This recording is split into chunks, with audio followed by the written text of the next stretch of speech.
আমাদেরকে অনেকেই বলে হুজুর ঘরে একটার পর একটা অভাব লেগেই থাকে, একটার পর একটা অশান্তি লেগেই থাকে, ইনকামের মধ্যে কোনো বারাকা নাই, অর্থের মধ্যে কোনো বারাকা নাই, হুজুর একটার পর একটা সমস্যা লেগেই থাকে। আমি বলি ও মহিলা মা বোনেরা, যদি আপনি দুইটা আমল করতে পারেন তাহলে আপনার সংসারে শান্তি আসবে, অর্থের মধ্যে বারাকা আসবে। আল্লাহ পাক রব্বুল আলামিন অজস্র দ্বারায় যেমনি বৃষ্টি বর্ষণ করেন ঠিক তেমনি ভাবে আপনার ঘরে রিজিকের মধ্যে আল্লাহ বারাকা দান করবে। আপনি তো কল্পনা করতে পারবেন না। দুইটা কাজ করবেন। এক নাম্বার দোয়া হলো, যখন আপনি ঘরে প্রবেশ করবেন, হযরত আবু মালিক আশআরী রাদিয়াল্লাহু তাআলা আনহু বলেন, রাসূল করিম সাল্লাল্লাহু আলাইহি ওয়াসাল্লাম বলেছেন, যখন তোমরা ঘরে প্রবেশ করবে দোয়া পড়বে, আল্লাহুম্মা ইন্নী আসআলুকা খায়রাল মাওলাজি ওয়া খায়রাল মাখরাজি বিসমিল্লাহি ওয়ালাজনা ওয়া আলাল্লাহি রাব্বানা তাওয়াক্কালনা। আমি আবারও বলছি, আল্লাহুম্মা ইন্নী আসআলুকা খায়রাল মাওলাজি ওয়া খায়রাল মাখরাজি বিসমিল্লাহি ওয়ালাজনা ওয়া আলাল্লাহি রাব্বানা তাওয়াক্কালনা। এই দোয়া পড়ে যদি কোনো মানুষ ঘরের মধ্যে প্রবেশ করে, আল্লাহ পাক রব্বুল আলামিন অবশ্যই ওই ঘরে বারাকা দান করবে, অভাব দূর করে দিবে, দুশ্চিন্তা দূর করে দিবে, মুসিবত দূর করে দিবে, রিজিক বৃষ্টির মতো ওই ঘরে আল্লাহ তাআলা ঢেলে দিবে, সুখ শান্তি দিয়ে পরিপূর্ণ করে দিবে। আর যখনই মা বোনেরা কোনো কাজ করবেন, কাজের শুরুতে বিসমিল্লাহ বলে নেবেন। যে কাজ করবেন বিসমিল্লাহ বলবেন। দুইটা দোয়া, একটা হলো ঘরে ঢোকার সময় আল্লাহুম্মা ইন্নী আসআলুকা খায়রাল মাওলাজি ওয়া খায়রাল মাখরাজি বিসমিল্লাহি ওয়ালাজনা ওয়া আলাল্লাহি রাব্বানা তাওয়াক্কালনা। দুই নাম্বার, যখন আপনি কাজ করবেন, রান্না বান্না করবেন, এই দোয়া পাঠ করবেন, বিসমিল্লাহির রহমানির রহিম, বিসমিল্লাহ বলে কাজ শুরু করবেন। যে কাজে বিসমিল্লাহ বলা হয় ওই কাজে আল্লাহ তাআলা শরীক হইয়া রহমত নাজিল করেন, বারাকা দান করেন। আর যে কাজে বিসমিল্লাহ নাই, শয়তান শরীক হয়ে যায়, ওই কাজের মধ্যে বারাকা নাই। আর যে কাজে বিসমিল্লাহ আছে ওই কাজে বারাকা আছে, ওই কাজে আল্লাহ রহমত নাজিল করেন।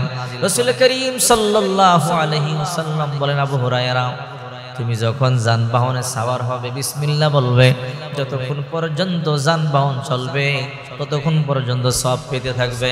আবু হুরায়রা, তুমি যখন ঘোড়ার পৃষ্ঠে সাওয়ার হবে বিসমিল্লাহ বলবে, ঘোড়া যতক্ষণ চলবে, যতগুলো কদম ফেলবে তুমি নেকি পাইতে থাকবে।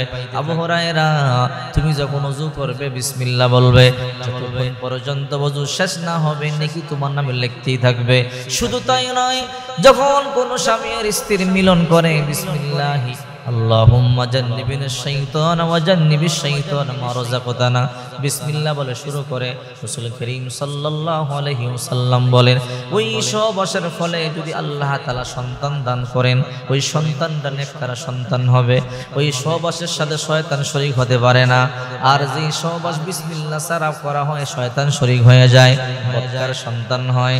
আর যদি বিসমিল্লাহ বলে সহবাস করে নেককার সন্তান হয়, ওই সন্তান দুনিয়াতে আসার পরে যতগুলো নিঃশ্বাস ফেলবে, যতগুলো শ্বাস ফেলবে, আল্লাহ তাআলা ওই পিতা মাতার আমল নামায় ততগুলো নেকি লিখে দিতে থাকবে।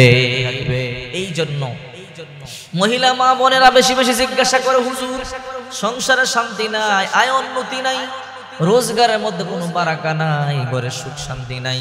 আমি বলি মহিলা মা বোনেরা, এই দুই আমল আপনারা করবেন। ঘরে ঢোকার সময় এই দোয়া পাঠ করবেন, আল্লাহুম্মা ইন্নী আসআলুকা খায়রাল মাখরাজি ওয়া খায়রাল মাওলাজি বিসমিল্লাহি আল্লাহুম্মা ইন্নী আসআলুকা খায়রাল মাওলাজি ওয়া খায়রাল মাখরাজি বিসমিল্লাহি ওয়ালাজনা ওয়া আলাল্লাহি রাব্বানা তাওয়াক্কালনা।